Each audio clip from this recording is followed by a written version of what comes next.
The following is a special presentation of Tony Kurre Radio. Keep your mission on your mind and your mind on your mission.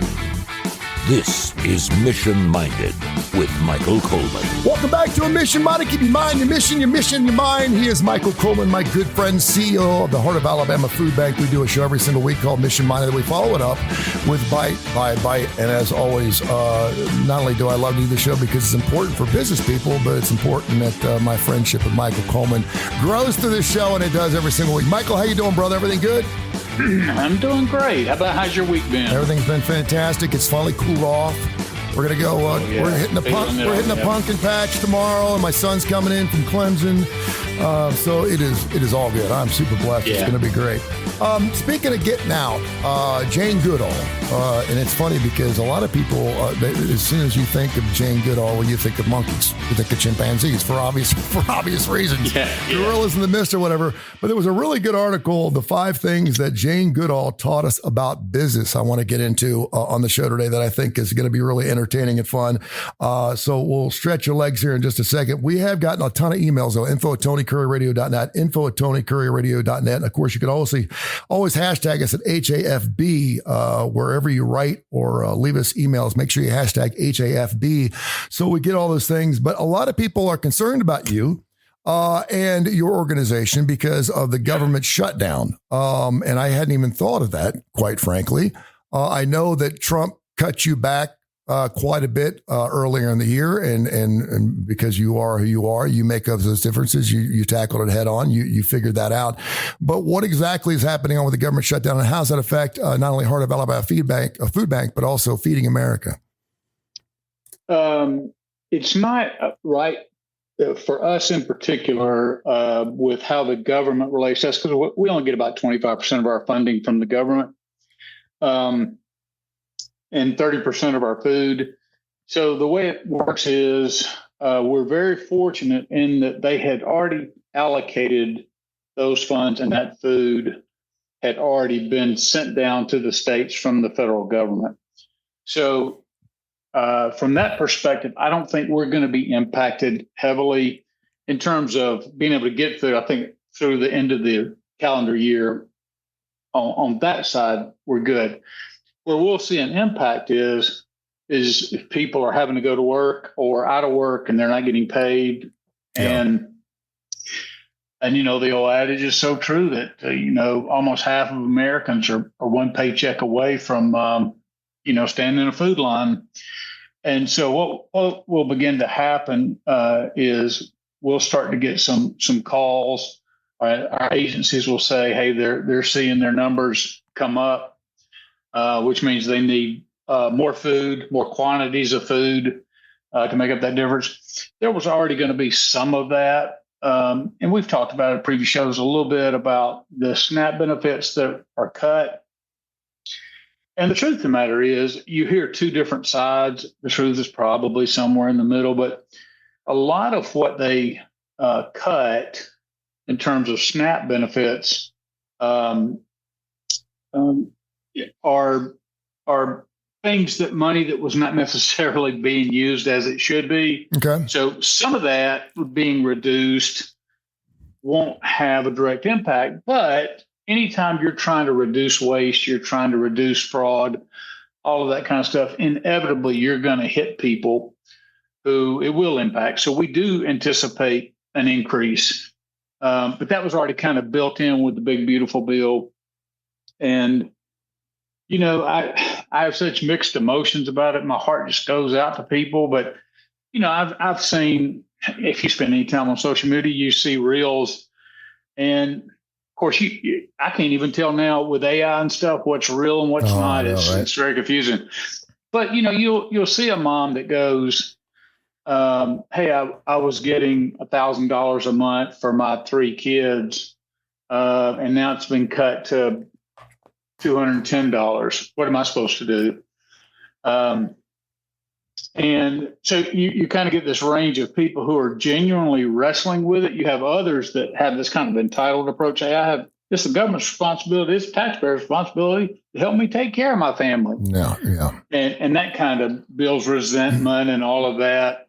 But I think the vast majority of people are, these are my these are my children. This is my family.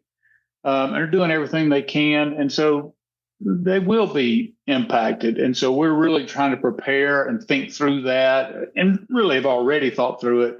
They're just doing our best in terms of food quantities and things like that to be able to respond effectively. Much like, and we've gone through these numbers, like 1 in 5, I've seen this story, 1 in 5 children that go to public schools are hungry, which is just hard to believe. And now would be the good time to be the neighbor, to be the good friend, to be whatever you are, the steward, and reach out to people that perhaps are in government positions, or maybe they do work for the TSA or whatever, and just say, hey, look, can I help you out? Because anything that you can do for them. And a lot of people are too damn proud to ask, and they just won't do it. I did want to ask you though, before we get into the Jane Goodall thing, because I got to be honest with you, the whole idea of working and not getting paid to me just does not seem right to me. And I understand I can't believe we actually have a law that not only says that you must continue to work, but now they're trying to find some type of loophole that says that they may not even get their back pay. Can you just talk about, you've been working your ass off your entire life. You gave your service to your country. What are your thoughts on that? And I let people like, well, you take pride in your job. You're in safety. Yeah. A lot of people place firefighters, school teachers, and even TSA people above everyone else because it is more than a job. It is a public service, and you're expected. You're not allowed to march in front of a school if you're a school teacher, because damn it, that's what you do. And you're here for the better cause of America. Blah blah blah. But damn it, if you're not getting paid, I got a problem with that. Can you talk a little bit from your heart what that's like? And like if the Heart of Alabama came to you, so listen, Michael, and we actually had it during COVID. In our radio business. They came to us, and because no one was open in advertising, they asked us to take a 15% pay cut across the board. Everybody. And I was like, wow. And it was for a certain period of time. And then we would get our money back. And then we were told that, we weren't going to get in arrears. We were just going to give up that 15%. We realized how lucky I was. I was like, I'll give up 30% to continue to talk for a living. I know how damn blessed and lucky I was. But can you talk a little bit about that? Sure. So here's my, and somebody could easily point out an exception. I think this is what it is. I think the law is written. So, it goes, the first I ever remember hearing about this was, back during the Reagan years. I was in high school, and he fired, I think it was in 82, he fired the air traffic controllers. It was a huge thing. He fired them all because they went on strike. And basically he said, I'm not going to allow you. I know that you have a union, but I'm not going to allow you to hold the safety of the country and use it as leverage to get more money or to get whatever they were fighting for at the time. And so he told them, if you go on strike, I'm terminating you. And then, what a nightmare that was. Oof. I can only imagine. Well, so I think in this kind of situation where they go, okay, these things are necessary, transportation, air, all those things are absolutely essential. And I think the people who are against it are looking at it and saying, well, technically nothing's written in the law that you're going to get back pay.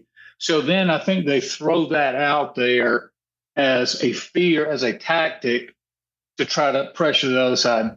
I will tell you, while I can't guarantee anything, I would be absolutely shocked if people worked and then when it's passed that there's not back pay to cover their time. Now, that doesn't necessarily help them in the moment. If this thing goes on for 6 weeks, then you're like, what the last one? Was the last 35 days? I think it went 35 days the last time we had a shutdown. Yeah, and so you put some people in some difficult positions, and it's not fair. and neither party comes out of it smelling good, because a lot of it is petty, and it's all about power grabbing and all of that, and leveraging each other, and there's people that get caught up in that. I have never personally heard, is it possible? Yes. But I've heard those threats before, and whenever it gets restored, they always pay them back. Yeah. So I think it's more of a worst case scenario scare tactic to try to pressure the other side, indicating, or to kind of bring some political heat on the other side. So, because you and I both look at that on the surface, we're saying you're absolutely critical. You have to work. And then when they turn the spigots back on, oh, well, I'm sorry. That violates just our core ethics of fairness and what's right. And I think that applies to whichever side of the political. By the way, are people in the House and Senate, are you still getting paid? They are. It would be and amazing. A matter of fact, some people have put forward some legislation to try to cut their salaries. Yeah. To give them some incentives. Well, but they're still getting paid. You'd see some shit happen real fast if all of a sudden it was hitting their pockets for sure. All right. We lost a wonderful woman. And it's unfortunate that it took the loss of her life for a lot of people to go delve back into her life and realize just what of a special woman she was. Jane Goodall. Of course, a lot of people remember from the Monkeys and Gorillas in the Mist and everything. 5 things that Jane Goodall taught us about business. And I wanted to go through these, and I'll certainly read along with you, but these are really good. First one is lead with curiosity, not assumptions. It goes on to say breakthroughs rarely come from rigid frameworks. Research from Harvard Business Schools show that curiosity improves decision-making, fosters creativity, and enhances collaboration. Organizations that encourage curiosity are better at adapting to uncertainty and uncovering new opportunities, while those that suppress it often miss critical signals of change. We'll start with there. What you got? Yeah, when I think about that, leading with curiosity, of course, you're not going to list any sort of problem that I've not personally been guilty of, that I can't relate to. I have come into situations, and it's interesting because when we encounter difficult people, or we encounter difficult situations, and then we're like, okay, I'll just throw this out, for instance, somebody with this personality type, and you kind of sense it right away. And so then you kind of just fill in the rest of what a relationship will look like, how difficult it'll be, or how difficult change will be, or whatever.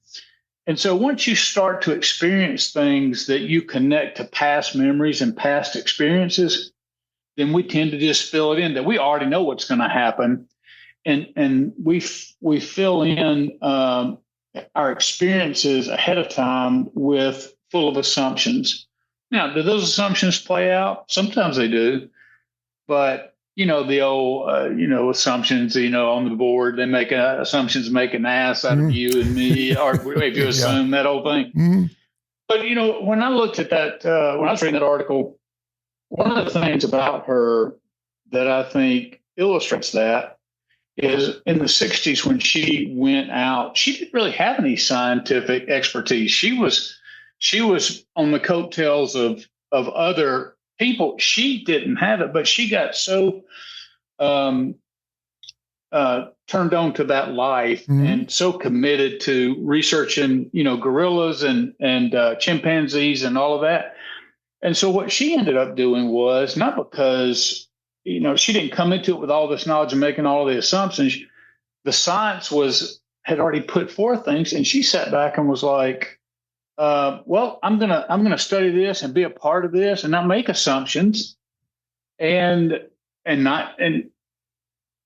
so she ended up changing the world's view on chimpanzees. And you learned a lot about their behavior and silverback gorillas and all that kind of stuff that she brought to the world, because she said, I'm going to step into this environment, and I'm not bringing all the things that other people have said. I'm going to bring it, and I'm going to experience it myself and see and allow the circumstances to form my opinion rather than come in with preset. And I think on any new venture, whether it's a new relationship, whether it's a new job, a new stage in life, a new church, a new house, whatever it is. What a great example and a great lesson for all of us if we could just go in and allow the good. Because, when we make assumptions, especially on the negative side, that I'm going to do this, but I'm going to hate it, you already are creating barriers and obstacles to peace in your life, joy in your life. And then we get there and we're like, well, that's really not as bad as I thought. And that's happened probably to everybody that's listening. That's a word that we don't use enough. The word curious, because it's always interesting. I always think about a child whenever someone says he's very curious about things. That's normally a really good thing. He's going to become a scientist. He likes to tinker with things. He needs to figure out why things. I took my son, for example, my special needs boy, up to this pinball museum up in Roanoke, Virginia, several months ago. And it was $20, and it was every pinball machine you could imagine, from stuff that was made yesterday all the way stuff back in the 1800s. And it was free because you paid it $20. So I can't find him. I'm looking around, and we're playing pinball for hours and hours and hours. And I go back, and he's got one of the machines. He's lifted the top, and it's up, and he's looking inside the thousands and thousands and thousands of wires and every little wire. And he's sitting there just looking at it. And he's got special needs. So he visually he's impaired. And I said, what are you doing, buddy? And he was just amazed by, well, wait a minute. If this touches this light comes on here. He sat there and looked at it for like an hour and a half. Yeah. I said, you can put that down and play the pinball machine if you want. He didn't care about playing the pinball machine. He was curious on how it worked, which I thought was super cool. And he was happy. I was happy. Number two, courage over conformity. True leadership often requires defying short-term pressures to uphold long-term principles. Having courage means going beyond easy commitments to embrace bold, sometimes unpopular actions. I read this and you were like, you could be in the dictionary for it, because I've seen you do it with Jimmy Hill Mission. I've seen you do it with the Heart of Alabama Food Bank. You'll do it in your entire life. You've always thought outside the box. You've done what you have to do to be successful, but you're always willing to think outside the box and do some things that perhaps maybe even a board would not understand. And you've done that with a lot of success. Talk about that a little bit. Yeah, because when I've looked at it, sometimes there are easy solutions, traditional solutions that are the best solutions. But sometimes when we have lingering problems, and we have these societal issues all the time, and I'll try to get through this real quick, but I think it illustrates it. I was talking to the mayor of Birmingham one time, and the question was, well, what would you do? He asked me the question, well, what would you do about the homeless situation? And they were looking at the time at tiny houses as a solution. Mm-hmm. And I said, well, Mr. Mayor, here's the thing. The traditional approach is, okay, people don't have a house. We need to get them in houses. I said, but that's really not the issue. The reason people are upset is because there's panhandling. If I set up an attorney's office, I don't want my clients to be hit up for money every time they come in and out. And so even if you put people, let's say you captured this huge space, huge parking lot, you put tons of tiny houses out there and they lived in them, and they walked out in the morning, they're still going to panhandle because there's other issues associated with their life that, they don't necessarily want to go in the workforce, or they want to stay on the street. They're in addiction, whatever it is. And I said, so what I think is, and I didn't come up with all this alone. I listened to other people along the way, but I said, here's what I think is doable, that's politically viable as well. I said, you go pick everybody up that you see that's homeless, not to throw them in jail, but to give them a case manager and determine one thing. Do you want to come off the street? Because you'd be amazed how many people I talked to that said, no, I don't want to come off the street. Yep. Again, for a host of reasons. But if they want to come off the street, then at the Jimmy Hill Mission or anywhere that, I think, hey, we want to provide somebody a place to do that, and a place to deal with if there's addiction, or to deal with the emotional or the mental, whatever it is that's led them to be on the street. Because I've made this case many times. You're not going to drive around in Alabama and see a family of 4 who are living in their cars because there's no jobs. Yeah. They want to go to work and they're not, it's always something in the background. So I said, take the few that do want to come off the street and get them the treatment that they need. And then everybody else who says, no, I don't, then you determine where they're from. So, for instance, if they were from Houston, Texas, then instead of them living on the streets of Panhandling, Birmingham, you put them on a bus back to Houston, which you're sending them back closer to family. Mm-hmm. But my argument was, this is politically viable. Number one, it's going to be cheaper. You're gonna weed out the homeless people who don't want to change, and you're going to put them in a location. It's actually more humane. Instead of leaving them on the streets of Birmingham, you're sending them back closer to family, and even trying to maybe contact if they give you a point of contact of their nearest relative. So that is totally thinking about it differently and approaching it differently, because we get stuck in these patterns and these traditional thoughts. Even though those aren't working, we are stuck in these constraints to step out of it. And she was a great example of thinking about the world differently. Yeah. And I'll be honest with you, this show is something that a lot of people would not think to do. And we actually do 2 shows together because you thought outside the box and you listened to some ideas that we had. And we thought, hey, listen, we may have something here. And while everyone wants to advertise, obviously, to build up their group, whether it's a for-profit or non-for-profit, the branding aspect of what a show like this does, and good for you to think that forward in that. Think systems, not silos. This is certainly one of those ones I was like, ooh, this sounds good. Jane Goodall often reminded us that we are part of the natural world, not separate from it. We depend on it for clean air, water, food, and everything. In her advocacy, she warned that disturbing one part of a system inevitably destabilizes the whole. Her insistence on interconnection serves as a cause for leaders to adopt systems, tools that help them understand today's complex challenges. So the key takeaway is today's leadership requires systematic vision. A Forbes article argues that today's most crucial leadership skill is systems thinking, urging leaders to move beyond silos, test strategies and stimulation, and respond to complexity with agility and insight.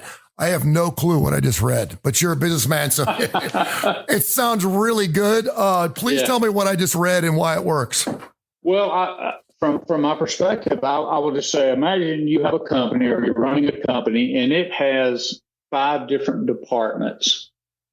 And so if each department runs in a silo, in other words, doesn't consider, if marketing doesn't consider how what they're doing is affecting operations, and operations is not affecting, in our world, partner services. Everybody's operating in silos. Gotcha. But who is overseeing it to make sure that there's a synergistic effort? Because what we have found is all it takes is when the communication stops. I'll give you just another great example. Just yesterday, we gathered around the table. We got a call. There's a professional football player who is from Montgomery, and he plays with the Washington Commanders. And he's coming home in the off week around Thanksgiving and wanted to distribute some turkeys. Oh, wow, great. Yeah. But his agent called one person. Then he reached out to another partner agency of ours, but then he called one of our staff members, and then somebody else, a friend of the guy's mother, called. So, and then the guy. So we had 4 different four different conversations going, and when I heard that, I'm like, time out. Everybody come to the table. It's going to go through one person, because all we were doing is fixing to create a mass misinformation campaign. Mm-hmm. So, and this department was telling this person one thing, this department. So we had to see how it was affecting the operations, that the information comes in here and then it gets doled out to what the needs are. But it's that you have to think about it holistically as an entire system, what you do, and understand, because things could be really good for one department. But if it hurts another department by enacting something good, then you have to weigh that out. You have to consider those things. Inside of a department, they tend to look in silos. Mm-hmm. Leaders don't tend to look in silos because they realize they have a bigger picture. But if you have a department head, they typically don't think through how it affects the other departments. They're like, this is what we think is best to do, and this is how we want to move forward. Oh. So leaders have to step back and see how actions affect. You could even take it into a personal thing and say it's a family dynamic. A parent looks at all the kids who want to do what they want to do. They're about serving their needs, their interests, and you make decisions to not allow or to allow something, lots of times considering how it affects the family dynamic. Yeah. No, and I thought that was interesting too, because obviously we're talking about Feeding America in the heart of Alabama Food Bank, and we're actually mentioning silos. So I thought that was just a perfect fit for something. Yeah. Number 4, build trust through empathy. Empathy sometimes is viewed as a weakness. Research shows otherwise. Studies highlight a significant link between empathetic leadership and innovation. 61% of employees with highly empathetic senior leaders report being innovative at work, compared with only 13% of those with less empathetic leaders. This is something that you've been talking about just based on what you do for a living pretty much your entire time you've been there. Yeah. When I tell people like we hired a new director recently, and kind of scared her because I tell her the same thing I tell everybody is, hey, we move incredibly fast. No, we don't move recklessly, but we don't get into this paralysis through analysis. We know where we're trying to go, and we make quick judgments about this is how we want to do it, move forward, and we don't get into all this hand wringing and all that. We do a risk assessment. We choose where we're going, and we begin to go with it. And so people are moving along at different paces, and lots of times if you detach what's going on in somebody's life, and you're like, I just demand performance. I demand performance. There's this weight that stays on everybody's shoulders versus empathy says, I'm going to allow me as a human to sit down with you, especially if you're not performing up to standard, or especially if you're having some challenges, and say, right now in this moment, I'm going to care more about your needs than the needs of the organization. And so I want to hear what's going on with you, because right now I will never get the best out of you if we don't resolve this issue. And not that I resolve it, but lots of times just being there and projecting the fact that I care. Like right now, I get it. I need you to be doing these things you can't do there because your mind's not there, or your heart's not there, because you're wrestling with things. I mean, like I said, everything comes up. I just live it all the time. So we had an employee got hit with this huge expense, won't go into the details, was fixing to get absolutely hammered. We were able to front those dollars to get him out of that, which builds loyalty because we care about the fact he's doing it. And we're just going to take it out a little bit of a time for each paycheck, not enough to cripple him. We're not trying to pay it back in 2 paychecks. We had another person. I mean, we have several people that have special needs kids. And so they're like, hey, I'll try to do it at lunch. But look, you got to take care of family. If my operations is going to put such stress that somebody with special needs or has elderly parents, if they can't get away from the operation, if I don't build enough depth within the operation that I can't let people go take care of things that matter to them, then I'm not doing a very good job, or I need to come up with a different strategy. So I tell people, look, you need to take care of you right now. You heard about the big mass shooting. Mm-hmm. The woman that was killed, was shot in the head, was the sister-in-law of somebody who works for me. Oh, man. He came in Monday morning and he said, Michael, I I don't think I'll need more than a couple of days. I need some time. I was like, man, take all the time you need. Yeah, no doubt. Right now, your struggle, your pain, all of that, that's the priority. We will continue, we will continue to do what we do. You go take care of you.